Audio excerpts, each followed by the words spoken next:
अब अगर जैसे इस क्वेश्चन को देखें तो इस क्वेश्चन में क्या बोल रहा है, body of density rho dense, ठीक, is dropped from rest at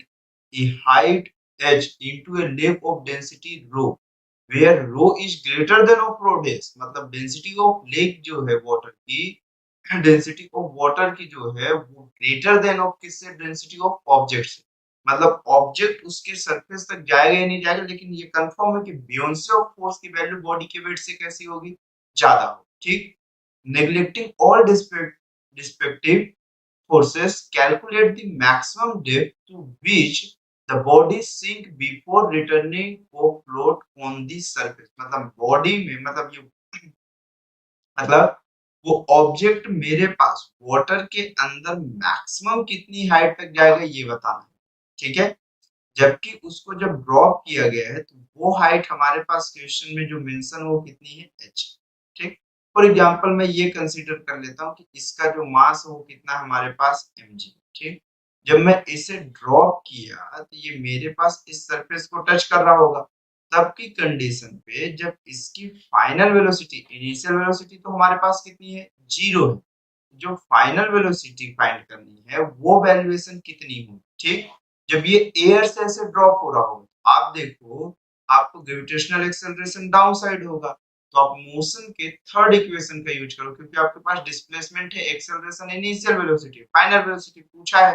तो आपको मालूम है कि v square is equal to u square plus 2as,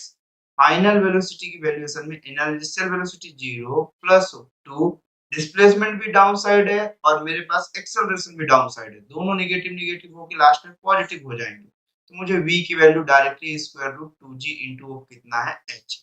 तो मतलब जब वो सरफेस को टच कर रहा होगा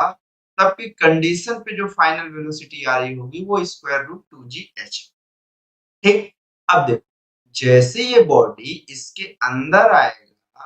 तो मेरे पास ये मालूम है कि mg की value down side buoyancy of force up side, और एक्सेलरेशन बॉडी में किस साइड, इसके अपोजिट साइड लगेगा, बिकॉज ऑफ डेंसिटी ऑफ मेरे पास लिक्विड मोर देन ऑफ कैसा है मेरे पास, डेंसिटी ऑफ ऑब्जेक्ट। तो अगर मैं ये देखूं तो mass into acceleration is equal to buoyancy force minus of mg,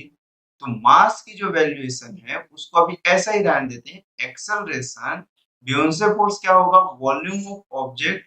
density of liquid into gravitational acceleration, तो फिर से इसको वॉल्यूम ऑफ v कंसीडर कर लेते हैं, but density of rho dash dot of g हो जाएगा, ठीक। तो एक्सेलरेशन की जो वैल्यू होगी वो वॉल्यूम ऑफ कैसा, object density of water into gravitational acceleration minus volume of क्या हो जाएगा मेरे पास, object into density of object into gravitational acceleration, और मास को फिर से हम ऐसा लिख सकते हैं v row dash into of कौन सा, g, g नहीं होगा कंडीशन पे, अब ये g मेरे पास यहां से जाए, ठीक। तो जो एक्सेलरेशन की वैल्यू देखिए, वॉल्यूम आप कॉमन लेके कैंसिल आउट कर सकते हैं, तो rho minus of rho dash into of g upon of कितना हो जाएगा, रो डैश, ये मेरे पास एक्सेलरेशन की वैल्यू है, ठीक है।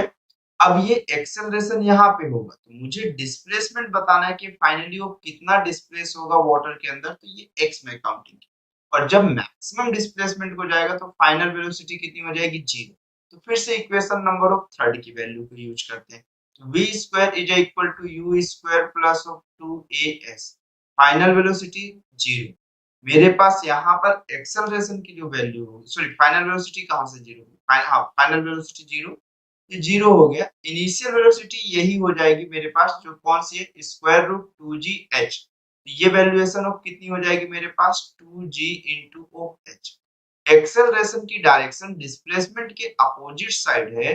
तो एक मुझे किस में आ जाएगा, निगेटिव में आ जाएगा, तो minus of rho dash into g upon of rho dash, और डिस्प्लेसमेंट की वैल्यू ऑफ x, जब मैं इसे सॉल्व करूंगा तो 2gh is equal to 2 rho minus of rho dash upon of rho dash dot of g into of x, g और g क्या हो जाएगा, कैंसिल, 2 और 2 कैंसिल आउट हो जाएगा,